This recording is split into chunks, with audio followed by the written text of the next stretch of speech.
Hello, all. Welcome to the More People, More Problems podcast with myself, Brittany, and my wonderful co host, Chelsea. And we're going to jump in on a really cool topic. But before we do that, we want to do the usual everything we say. Hopefully, I get it right. But if I get it right, everything will be and will remain Everything will confidential. be used against you, Yeah, like, I just essentially. we should do backwards day. Yeah. The thoughts are that of our own and are not affiliated to anyone else. And we ask you that you like, comment, and do all that stuff to interface with us because we'd love to get to know you more. And why don't I throw it over to you, Chelsea? Hopefully, you can introduce the topic better than I introduced the podcast. So my name's Britt, and I'm gonna talk to you today about work-life balance, that age-old topic that, like, everyone talks about, but I don't think anyone can master at 100% ever. Like, I I know wanna I sucked at it. Yeah, I wanna meet someone who's like, "I have amazing work-life balance." I wanna know what their job is, what they do, what it's all about, and just how do they do this? Yeah. Because I do not profess to be any sort of professional at work-life balance. It's a constant development curve, Yeah. and I think I'll always struggle. You'll always have massive periods of when you're struggling to attain the old work-life balance. Yeah, and I think that for it affects everyone, but for many women, especially if you have kids, I think it's extra difficult. Just from talking to you and like others, good friends, family members that have kids, I think it's really, really hard. And like I said, I sucked at it. Like I was thinking about it in preparation for this podcast, and I feel like I either was 99% work or else maybe started to balance, and then I was 99% personal time, and now I've started to balance again, but, like, I very much am an all or nothing, which I Yeah. constantly work at. Yeah, it's gonna ebb and flow for sure, and I find it really interesting. You're correct. Like, I think that managing work-life balance is really, really difficult, es especially as a female. Like, you're either taking care of kids, family, whatever. You tend to take on more of a caregiver role, whether it's older or younger folks. But I actually don't think it's harder. I just think it's more prominent because you couldn't manage work-life balance, you had no kids. You just worked into the evenings, right? And you didn't have like a child pulling onto your pants going like, I need dinner, or like, I need this, or I need Yeah, that.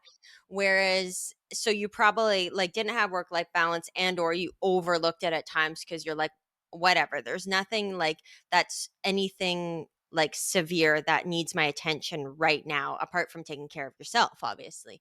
But I think like when you do like roll into parenthood, it becomes so clear, like, you might have to leave work at a certain time, yeah. right? You gotta go pick up your kids This from goes into the school. boundaries talk, right? Like, how do you yeah. Exactly. So then you're like, that I never had work-life balance before because you just grind right into the evening, but you accepted it. Whereas when you move into a space where you have all these priorities that are pulling at you possibly that you absolutely can't ignore, because a lot of Yeah. us will ignore our own mental health and our own wellness for work, like, for sure self-proclaimed, but you can't ignore, like, I mean, I would hope that you're not ignoring your children or your Yeah. spouse or And I whatever think the you case go may be. through phases where you do. I mean, interestingly for me, one of my like let's talk about like sections of my career. The first section, all I was doing was working, but I was okay with it. It like wasn't even a question. And to be honest, like a lot of my friends were at work too. So it was all about the company Shopify. And that's when I was that age. I had nothing else to worry about. I mean, I was young. I generally was pretty healthy. I can pull the all-nighters, I could do whatever. But that second phase, I started to realize that I wasn't able to like take care of myself. So that balance wasn't there. And I was getting sick a lot. Like we talked about all these different things. And I started to crave more. Let's say the next section, it was like, okay, I need to improve some things because it's really not balanced.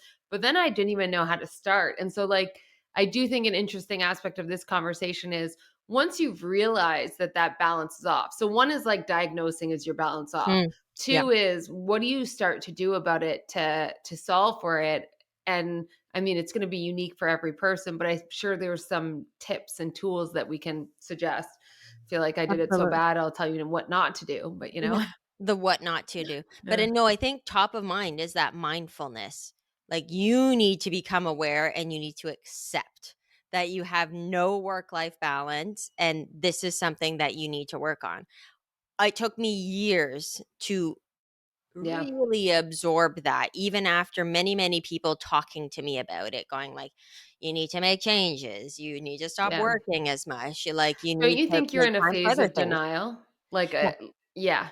I think so. I think I spend a lot of time in denial, and I think I've talked about this before where because it becomes so normal. Like, I we know it's a normalized it. slow little creep. It's not like all of a sudden you go from, oh, you start your career and you're generally when you first start out, you have a better balance. You're trying to work hard, but you're still like, you're not that important. So you have a Yeah, better balance. But then as you get into a bigger role, your scope increases, you're more important, like have more say, all these different things, that impact. And so you start to do more. And then all of a sudden it's like over skewed and it doesn't feel like it's that different relative to where you were a month ago, so it can't be that bad. But it's like, oh, yeah. sometimes it is all of a sudden, fuck, it's really Us bad. for sure, like a slow creep, and I mean, I've caught myself many times over the years going like, "Yeah, 12-hour workday, like, that's fine, like, that's reasonable. If it goes to 15, fuck that." Like, Yeah. you know what I mean? But, like, 12 hours, like, totally fine.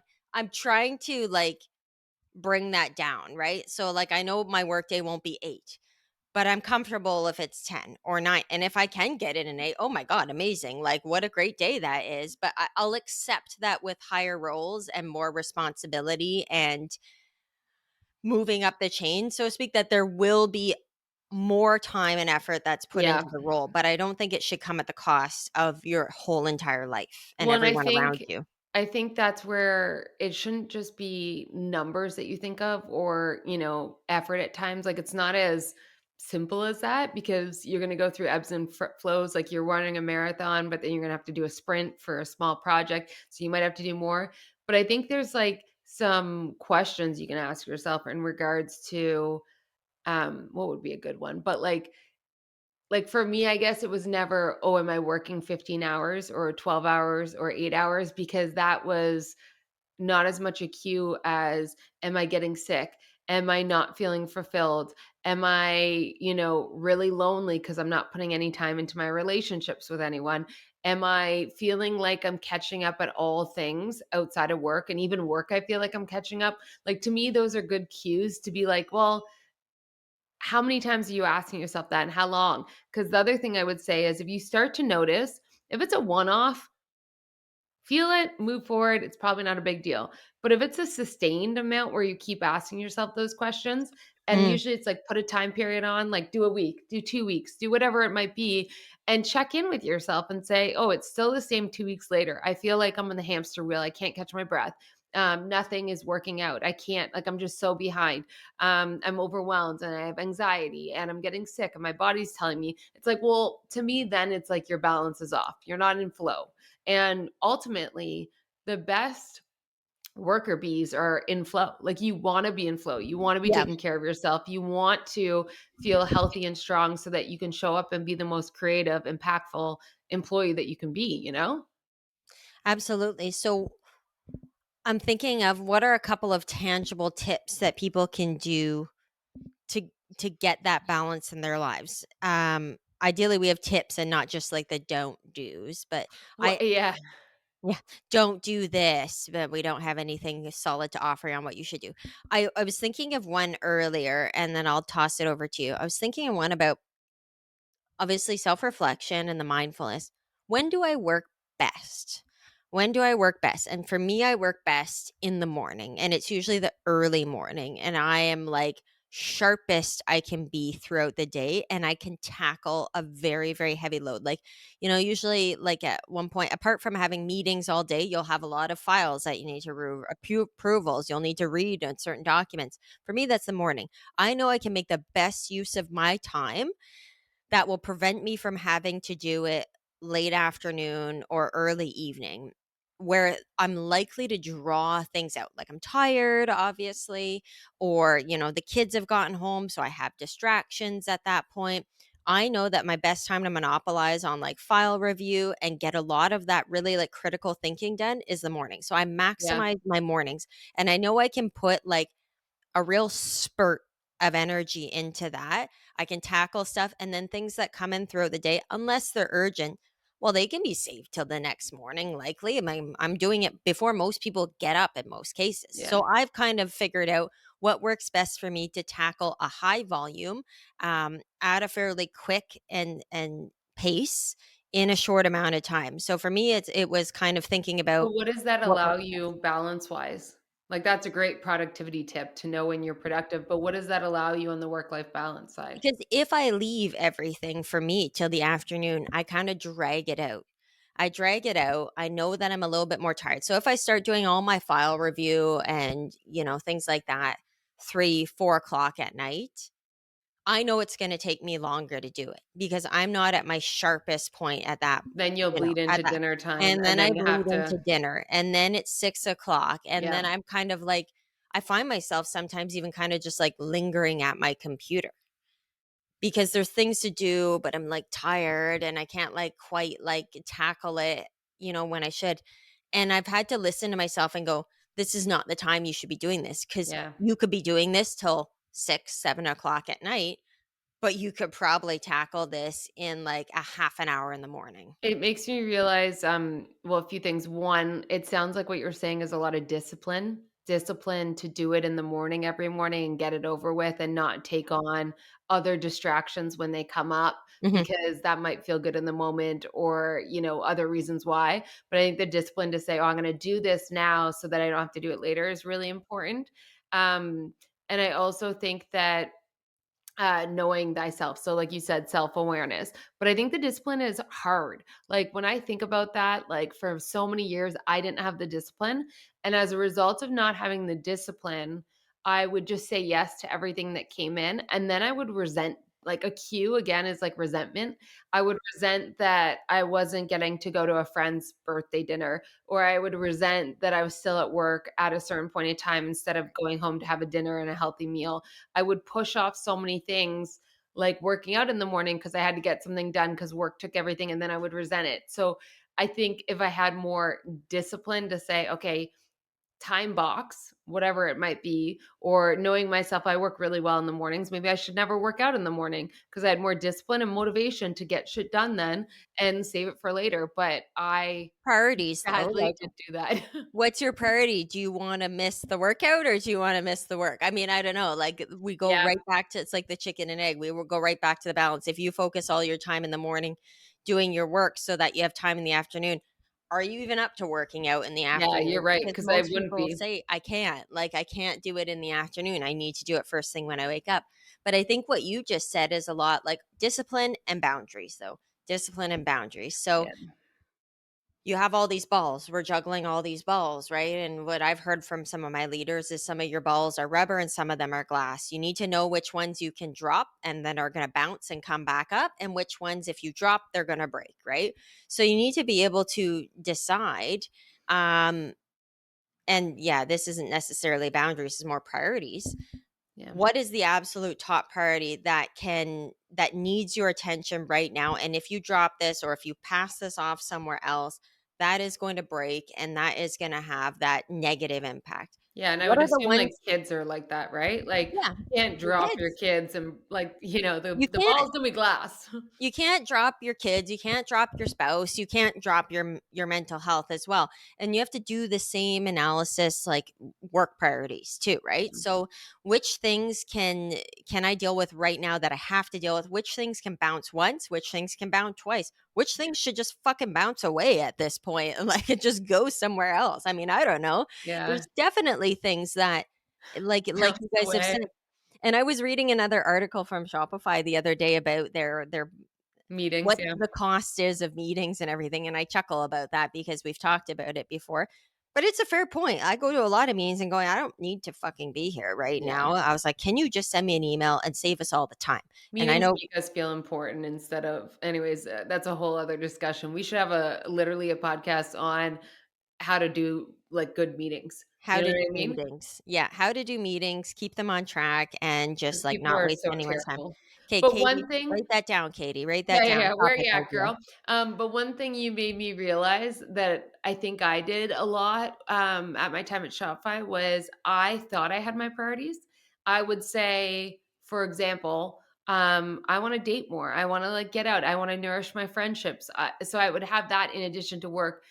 I would wanna get healthy and lose weight. Um, but I don't think I actually cared as much because I would never really put the time in. And so I would just say a tip is like really take the time to journal and figure out what your priorities are, really get it clear and make sure they're real. Like they're self declared priorities, they're not imposed by others. You know, if you're in a bad marriage and your husband's like, "Well, you need to prioritize me more," but you're like, "I really don't want to." Don't. Like, be real with yourself. Like, but you know what I mean? Like, I wasn't as real, and I think that comes with maturity and wisdom, that you get clearer on what matters. I think you get older and you see, you know, your health deteriorating. I mean, Yeah. geez, the hangovers at 36 versus 26. I tell ya. But anyways, like things change and you get smarter and clearer about what you want to prioritize and those glass versus rubber balls. And I think sometimes we can pretend that we have priorities that aren't actually there, and then you get a false sense of imbalance when really you weren't trying to balance those things Yeah. in the first place. And if you're not dedicated to your priorities, is exactly what you say. You might say you have priorities and you're working on this, but if you're doing everything half-ass but still doing work full tilt plus and then some, like you're dating. You did dating for a great amount of time and you're like, I'm not having any like fucking luck with this. Well, when you actually set your mind to it and said like I'm actually Yeah. investing time in me and in meeting other people and like investing in going on dates and putting that as a true priority, not just something I said out loud, like Yeah. actually doing it, I think that makes a big difference. And I think Invest that the effort, like you said. It's the the effort. effort. Yeah. And I think something that goes into that too, I think sometimes like when I'm bored, right? I'm like, oh, well, just work. Like, you know what I mean? Like, oh, well, just work. Like, what's stopping me from working right now? Like, no husband, no kids around. Like, I should just work.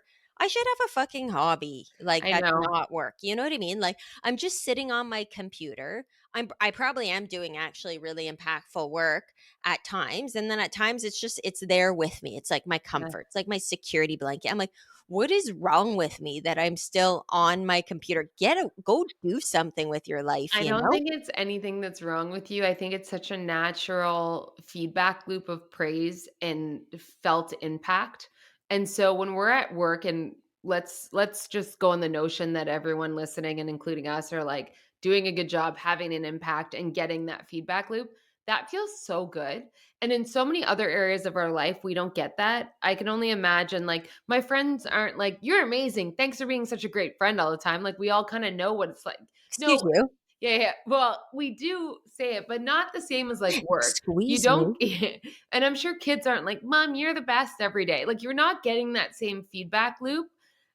I'm just like disproving everyone. I'm like, my I kids know. tell But you me. actually disagree cuz disagree. Like that's fair. I just feel like in work you get more instant gratification Sure. compared to other areas of life.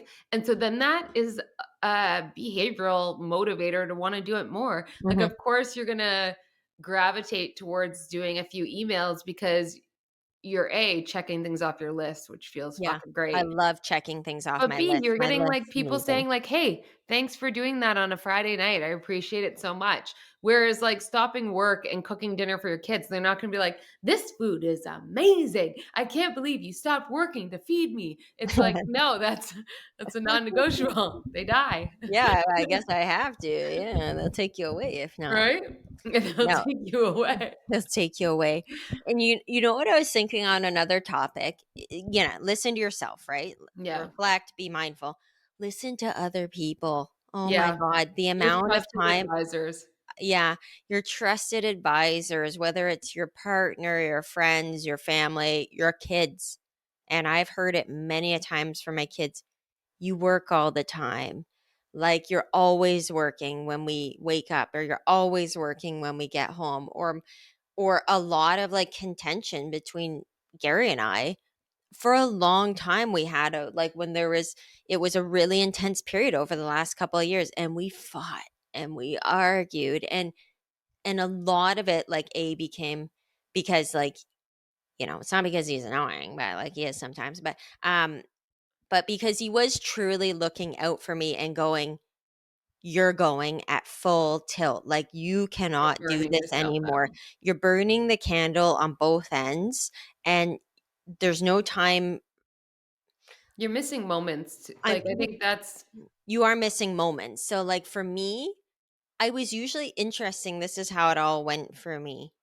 It's not that work was more important than kids, and it will never be that way, but it probably looked that way sometimes with the way I was prioritizing things. So, like, work, kids, I typically was pretty good at finding time for self-care, like, in terms of doing my own things, and then my husband came last.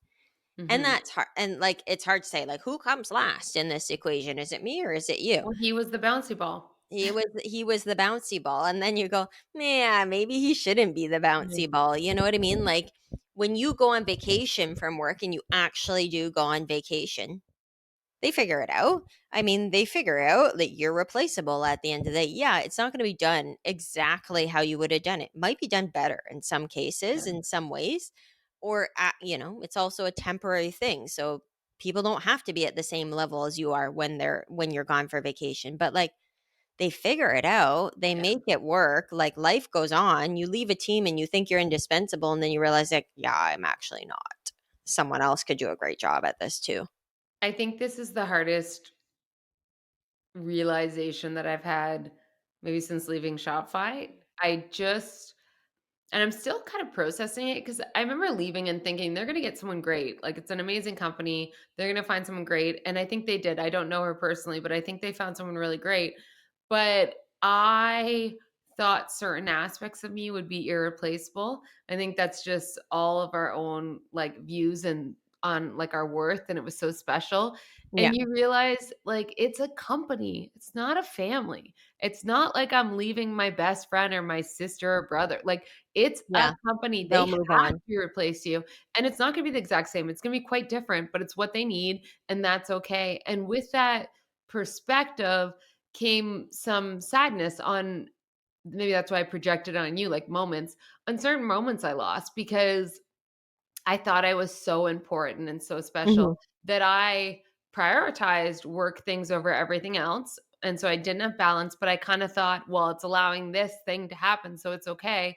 And when you realize that, like you just said, we're all replaceable, as sad as that is, actually as beautiful as that is, because that's how the world goes around, then you kind of say, okay, like I can take a moment for balance. I could figure out what I need in this moment. And I think, like I said earlier, the time span is so important. Like to me, it's sustainable. Like how like you might be in a piece of work right now that's going to get you that next level at your job, Mhm. and you know that you're going to have to grind it out for a month or two to really finish something, like push it out project wise. And with that, you might get recognized and get a big salary bump and like level bump. I say do it, but know that that is for a 2-month time. Put some Yeah, constraints around it. Know that you are prioritizing. Once again, be real with yourself for what you're doing and communicate that with the people around you because you probably will overdo it. You probably will get sick because you're doing too much time. You probably will need extra support, like other people to make you food. Like there's just things that will need to happen, and that's okay for a short amount of time because that is that version of balance for that 2 months, but that's not long-term sustainable, you know? no. That's when you have to, like, really think through how you wanna do it.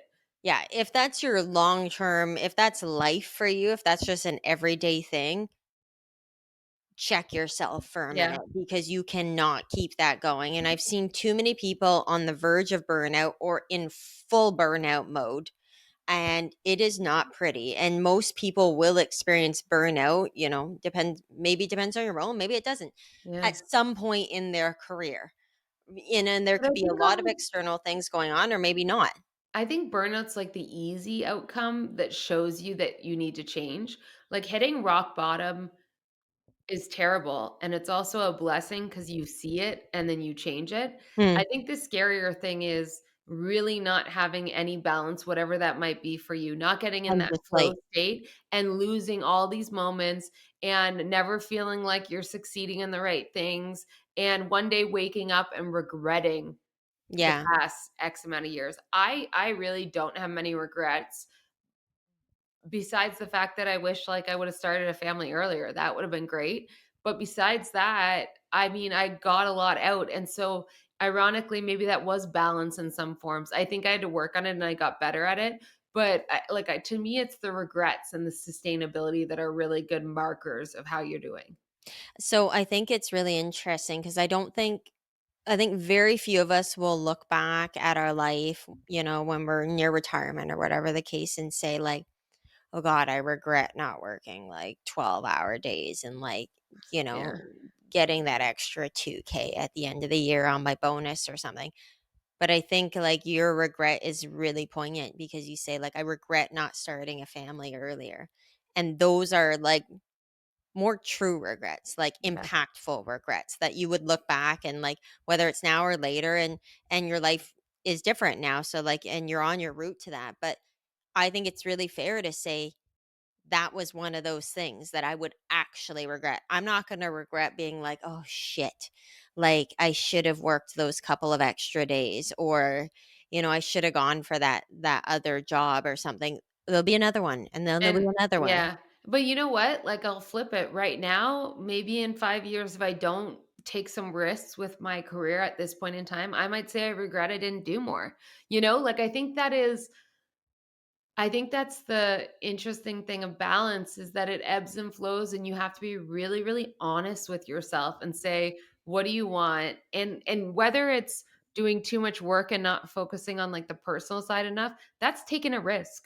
That is taking a risk to say I'm going to step a little bit away from work and see what happens. Like when you're in it, you're emotional. You think you're going to get fired. You think that you're going to like all of a sudden be a low performer. You have all of these irrational thoughts that come into your mind, and it feels like a massive risk to do a rebalancing of sorts. Mhm. It's the same thing when you're not working enough. Like my life right now, personal side is probably, like I said in my last podcast, but it was great. It's going great, but it's like 80%, maybe 70% and 30, I got more room to go on the professional side and it means I got to take some risks and it's uncomfortable, but it's like the other way around. So Right. yeah, check yourself, be honest, and ask yourself if you're gonna regret things in the future. Do you have any regrets? Like work-wise or Well, family-wise? just in the balance, if we're talking about, like, the holistic work life. Yeah, I mean, I've talked about it before, when a couple of months ago I went to like a function at the kids' school or whatever, and I get Yeah, like pandemic kept parents away from the schools. There was no in-school activities. Parents weren't allowed to go. So like fair. There was 2 years of that. But I went to a school function, which was during the workday. I took an hour and a half off so I could go to the school and visit like the science fair and see the kids' projects and go to their classrooms. And there was loads of other parents there, and some parents were able to make it, some weren't. And I've never often been a parent that's been able to make it. I've often not been able to go, or I've tagged my parents in to maybe like go, or like possibly Gary if there's something that they can go to. But anyways, I went to it. The kids were like leading me around the school. They were so so proud. proud. They were That's so showing me cute. their projects. They were taking me to their classes. I was meeting their teachers, seeing what they're doing. They were just like beaming with joy, right? And um I came home and it was like 10:30 in the morning. I remember in the car, I pull into the garage and I felt this overwhelming emotion of this fine line between really, really being so happy that I went, and then I was so sad.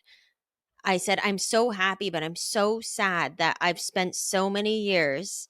And, Chloe's 9. So she's had a fair share of functions. Yeah, Carter's a bit younger and he's a Yeah. pandemic kindergartner, but I said, "Why haven't I taken that hour or that hour and a half every, couple of weeks, every month or so and gone and done those things? Look at the impact on my children that I've had by being there at their event, and look at everything I got out of being there." And it was such an overwhelming feeling that I couldn't decide if I was so happy or if I Yep. wanted to cry. And I really did feel like crying, and I felt like so deflated, like, look what all these things that I've lost. And I really did make a decision, and I think that this was in April or something or early May. I said, this is not going to be what I'm going to do. I immediately went home. I signed up to get like a police record check so I could be a volunteer at the school. I got that done really quickly, and Good thing I you passed, that was dicey, No, I'm yeah, just yeah. joking. I mean, it was touch and go. It was touch and go, but it came back. So, like, they must have put in someone else's name. But, but I did that. I got my police record check and I signed up immediately to be a volunteer for a school field trip.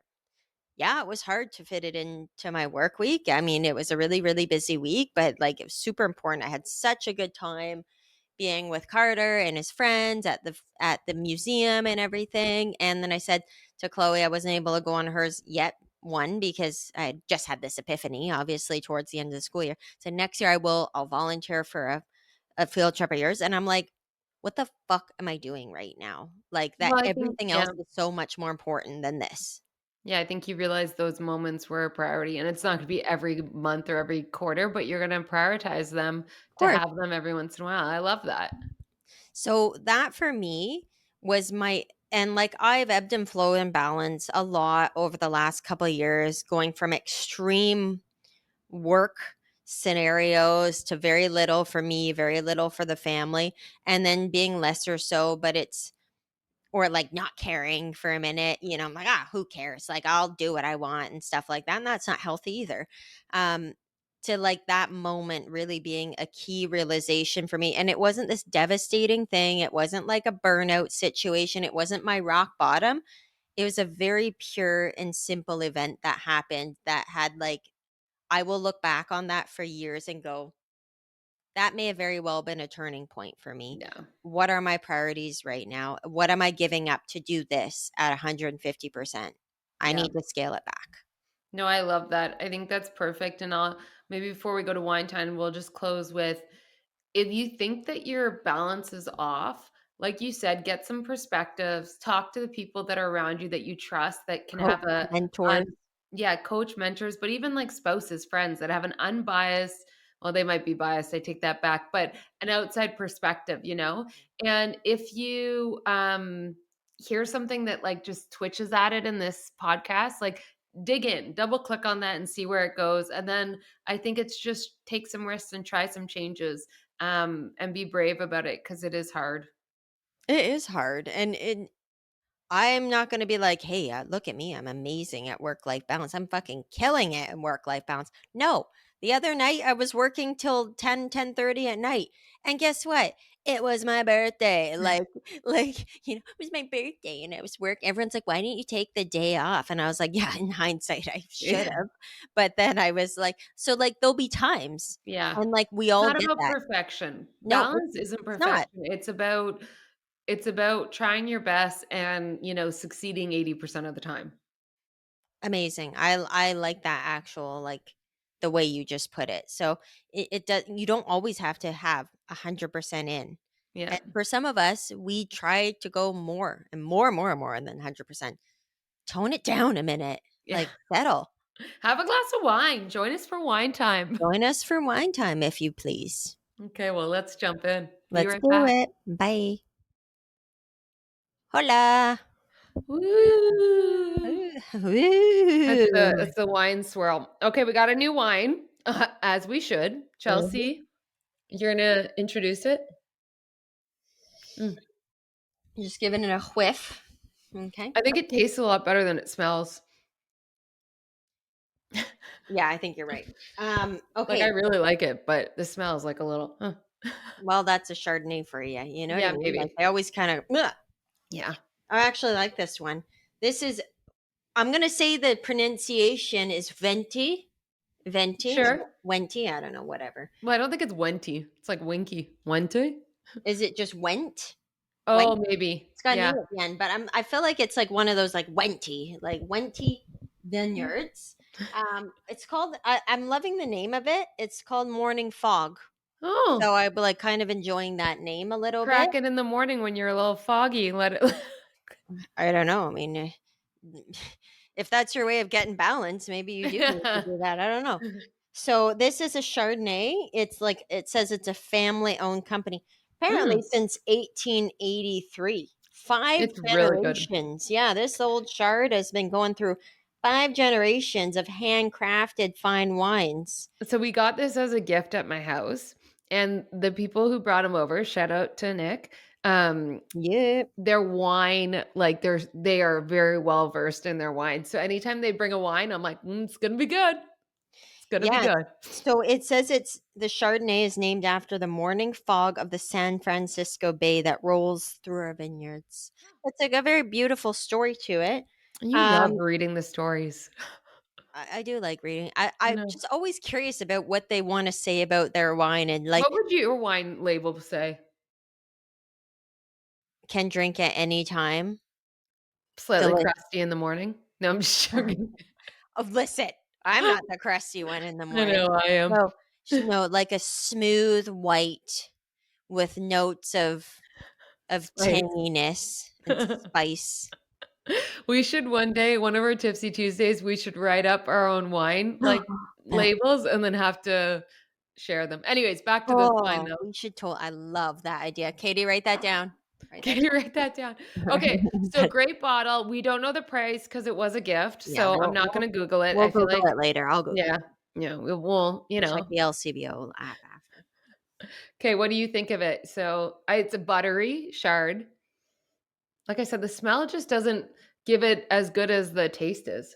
But I just think that's a Chardonnay though, because I always get a little bit put off by Chardonnays. And it's funny, in my earlier drinking days, and when I say earlier, I mean like early 20s, Okay, like so we not well, like high school.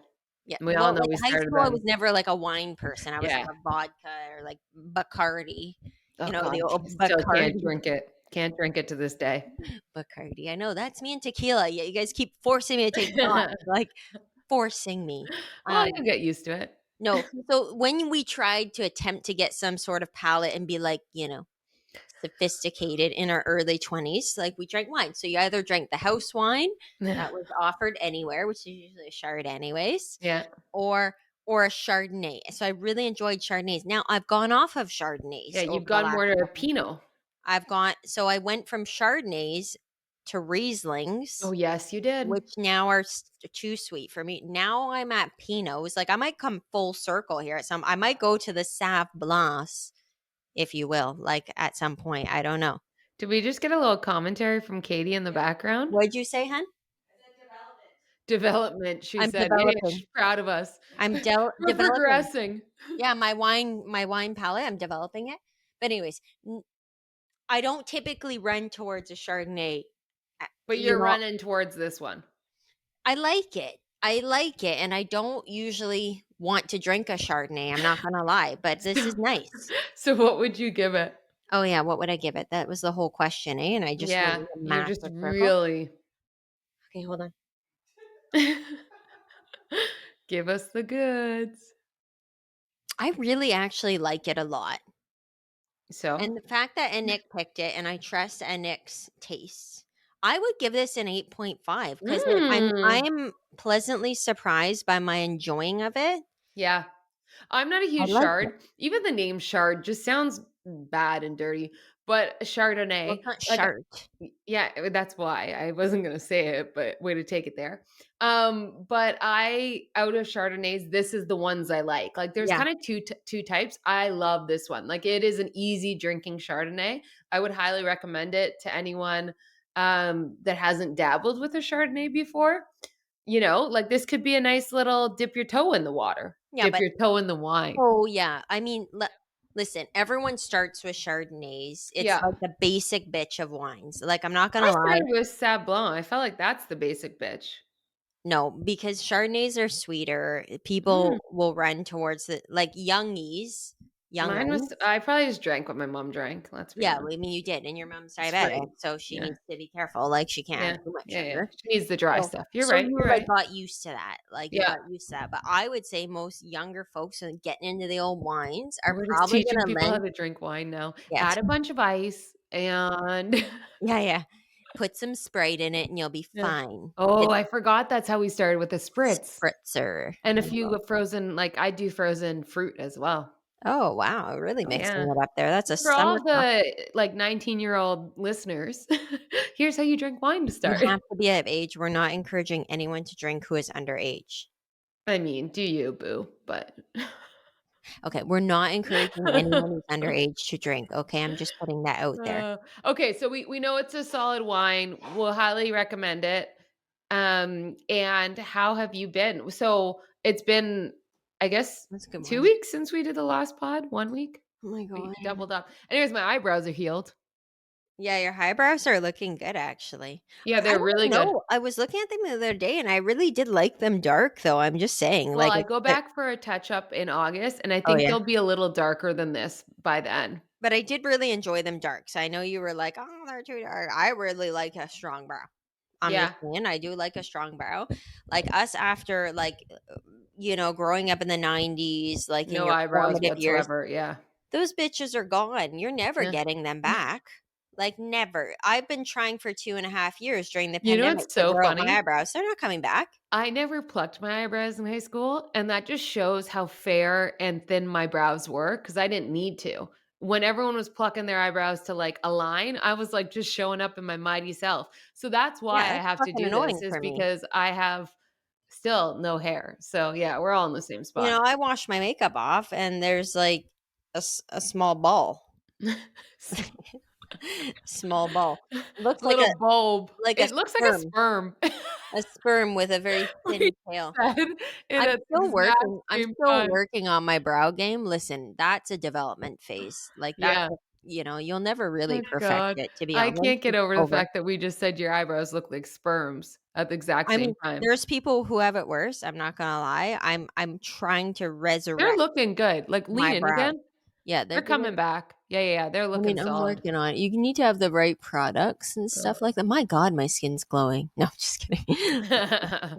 My God, It's I'm beautiful. Like, no, I'm so great. just joshing with you. And so this weekend we did your birthday cottage weekend. It was epic. We did. It was my birthday. We did our Happy annual birthday, Chelsea. yeah, to my birthday. Um, what was that? The 8th year that we've I was trying to think. I feel like it's the 8th or the 9th. I is it think 8th? last year was lucky number 7. So yeah, I think it's 8 Yeah, this I year. think it is 8 because we bought the cottage when Chloe was like a year and a half. So that makes sense. Okay. So 8th annual birthday weekend at the cottage. Amazing. Had the best time. We do the whole weekend there. Everyone who can come up for both days comes, and people who can come up for one, great. We spend time out on the lake. We do all the drinks. To this year, we had a fancy charcuterie, which was like out of Oh this yeah. world. Compliments of Miss B. She did Yeah. a fab job. If you want to see it, go check out my Insta page, okay? Because it's on there. We had fun. We had photos. Yeah, We it's like had mom gone drinks. wild, you know? Just Mom's gone wild. We had gummies. Like we had a good it's all time. Like legal. We're good to go. yeah, that's true. Shh, I'm whispering it so no one You don't hears. want your kids to hear. Yeah. No, it was fabulous. I mean, Katie missed out because she sucks, Yeah, but, boo. we're gonna go up this weekend and bring her along just to show her a good time. Yeah, we are. Yeah. Yeah, she's just doing that because she's FOMOing over That's not like being what there I the did weekend though. previous. So, Chelsea went up with my sister to her cottage. And we were supposed to go up, but the weather looked bad, so then a bunch of us canceled, didn't go, and they had the The best weather time. was Like, beautiful. they had a time and a half. We So had a then the time. next weekend was Canada Day, and in my head, I was like, "We are gonna rage because it was, like, Chelsea coming over, my sister, their family, all this We're stuff, doing it. and they show up, and I'm, like, 2 margaritas in, I'm, like, feeling good off the tequila, and they're all like, "'Okay, we're gonna go home, like, we've been here all day," and I'm like, "Please stay." Oh, And I oh, realized but what I no. was doing is I was jealous. I had FOMO of the weekend before, and I was trying to make up for it without telling anyone, I know. and that wasn't the No, right it was place. obvious. It was obvious, hon, but, like, it just we were not having it, like, at Yeah. that point. I was like, "I already did this last weekend." No, it's just, like, sometimes you have the mood and sometimes you don't have the mood, and I was having the mood. when the mood strikes you, you Yeah. have to just grab the mood and ride it, Or else ride get it. really good at peer pressuring, which Yeah, is hard when people have kids. Like, it's easier I if you know. were single, I coulda done it, but, like, when you have 2 little kids that are, you I'm know. trying to think of what we were doing the next day. If we weren't no, we were going up to the cottage because Yeah, we you had a were load of stuff yeah, to do the next morning. you were Had being that responsible. Yeah, I was being responsible. Had that not been the case, I might have been like I always bring sleepover stuff to your house, right? Yeah, Always. There's yeah. always a just in case Well, bag, also, you know all what I mean? my stuff would Yeah, I just mean, work I would for you. just use your stuff. Yeah. But anyways, there's always a just in case situation. And if we hadn't been going to the cottage in the morning, we probably could have pursued that kind of rager Yeah. situation. And we didn't. And that's it. But we could do it next weekend. We'll see. Maybe we'll see. I don't know, I gotta be up early the next Why day. do you have to be up so early? Well, because I signed up for a golf tournament Oh, for thing. the love of God. Listen, Katie's golf tournament on Friday and missing our prep night for the crafts for the other golf tournament Well we're in. well, This is if now a golf podcast. We just talk about golf so much. rage, let's just rage on Sat listen, we'll day rage. We'll Yeah, day that's rage my jam. as you do. You Yeah, take a slight nap around dinner time. I mean, just you. there's nothing wrong with Yeah, that. just you that does that. Listen, there's nothing wrong with that. And then you're fine for the evening, and then you go to bed and you feel great. So we'll just day rage. Yeah, yeah. And by the way, what we're doing on Saturday is we're going to have a podcast strategy session. Yeah, And now offsite. we're talking about raging. So, like, get the gist of what we're doing here. We're telling our husbands this podcast strategy, and then we're just going to have a time. No, we're definitely doing work. Mhm. Yeah. For If anyone listening to audio, Chelsea's winking real hard. You don't, yeah, nail it, nail it. There you go. Okay, I feel like we're doing a long wine time. So, enjoy sorry. I was just and, enjoying it so much. cheers. We'll see you soon. Okay, cheers everyone. Enjoy the shard. Bye. Bye.